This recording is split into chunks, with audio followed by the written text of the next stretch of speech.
We can build machines which can do math for us. We can build machines which will make music for us. Machines can become everything that you are, can do everything that you can do. Only thing is that which is that indescribable force which makes everything happen, that will not happen in a machine.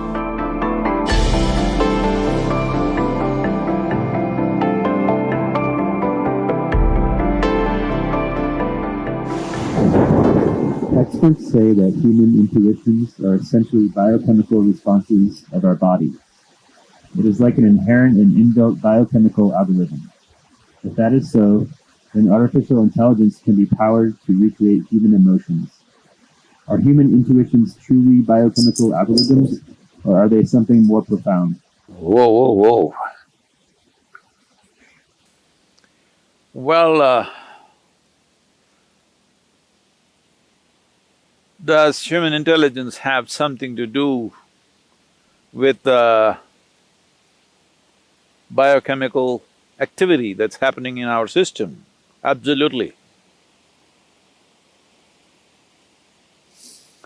Well, when you know today that you being mentally balanced or imbalanced, you being stable or unstable, you being clear or unclear in your mind, has a chemical basis to it, or even you being happy or unhappy, loving or not loving, joyful or miserable, all has chemical basis.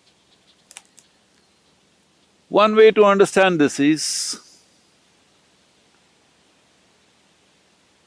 it is all a question of intelligence. Right now, as you sit here or wherever you sit, whether you make this experience of sitting here beautiful or ugly is a matter of intelligence, and it is also a matter of chemistry. They are not different.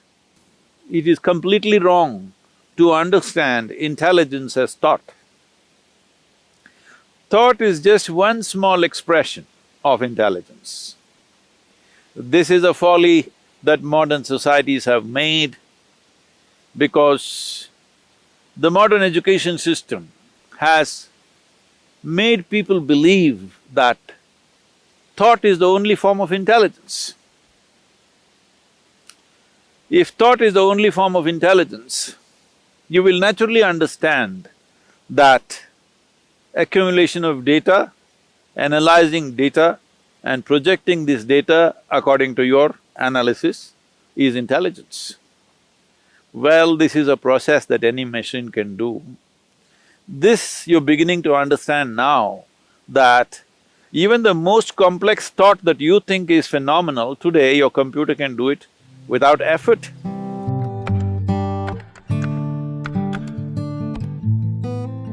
Do you see a simple calculator can do more mathematics than your teacher can do?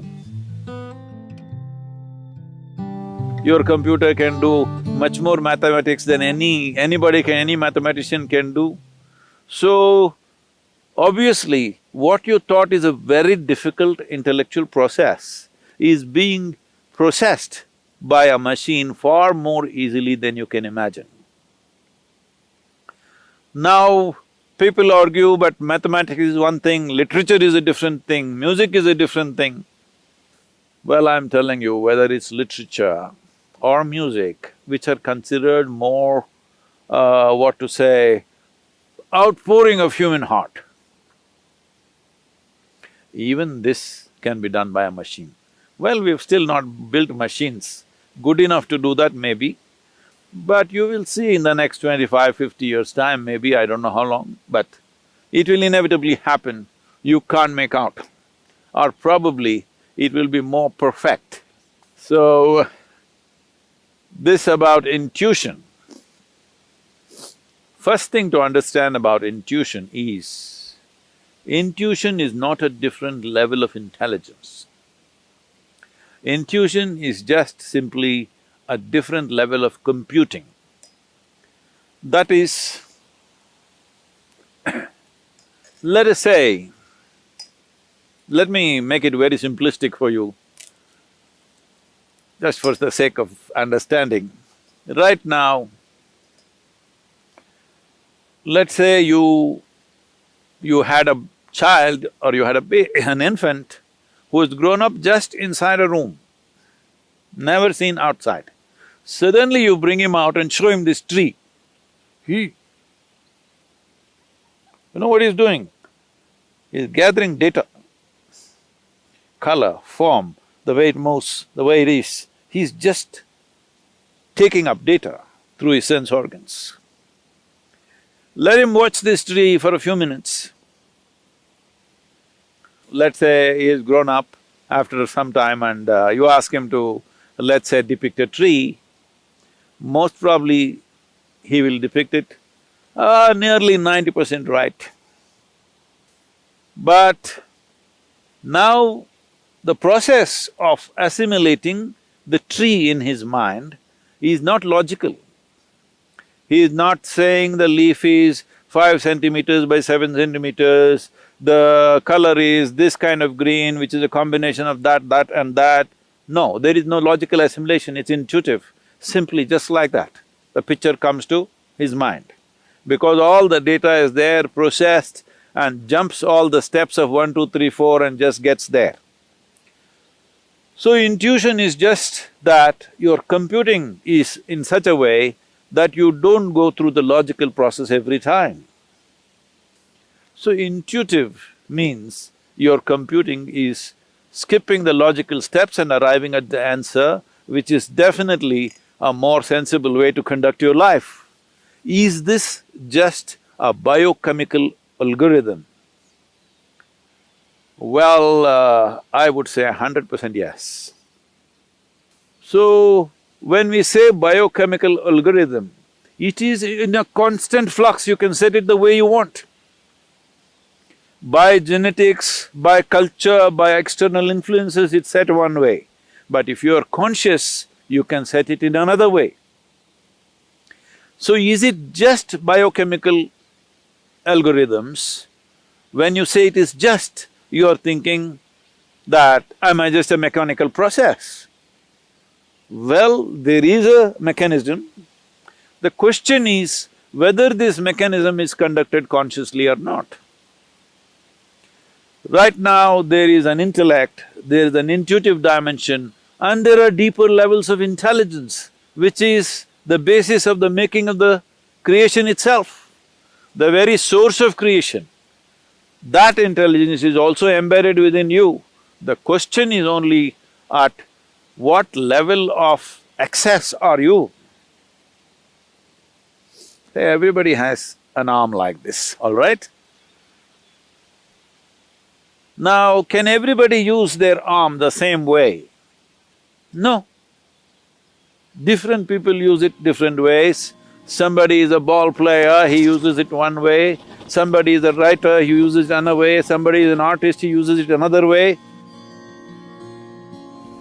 Somebody is a yogi, he uses it another way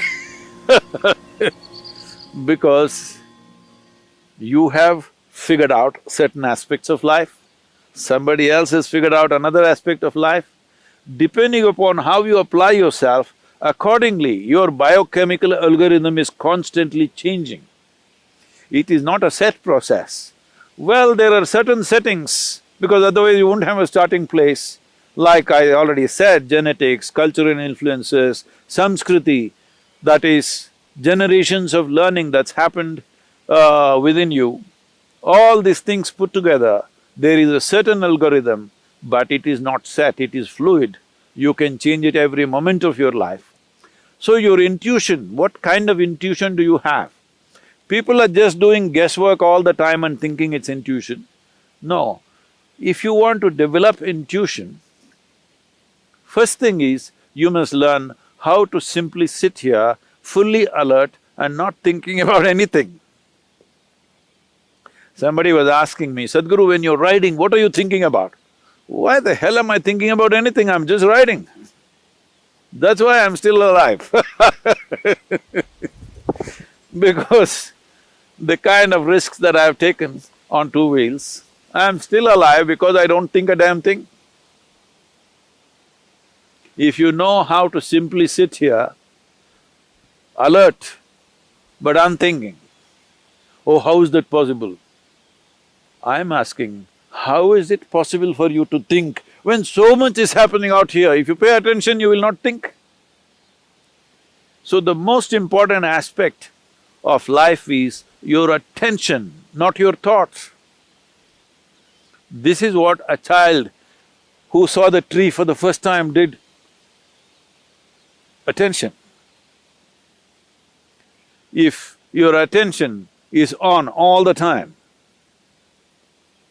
without any kind of judgments about what is this, what is that, simply attention, not thought, just attention, you will naturally become intuitive. Human attention can open up any door in the universe, but the attention should become free from judgmental process. That means, from the limited data that you've gathered, you should not go on judging everything around you. Because even if you think you know everything, the data that you have gathered is very, very limited. If you observe this tree for one whole year, the entire process of it dropping leaves and putting back new leaves and everything, still I'm telling you, you do not even know a small percentage of what the tree is. If you want to understand the biochemical algorithm of that tree, we do not know how long it will take for you to grasp that. So this is a much, much more complex mechanism than the tree. So definitely this, if you spend a lifetime paying attention to this, still what you know is very little. But if as you become more and more conscious, you determine the biochemical algorithms. That means you determine the nature of the experience. But now the question was, can we build machines like this? Yes, we can. As we can build machines which can do math for us, we can build machines which will write stories for us, we can build machines which will make music for us, we can build machines which are intuitive in nature. So, this is a very valid question. This is a question that needs to be looked at more profoundly than just talking about intuition or emotion.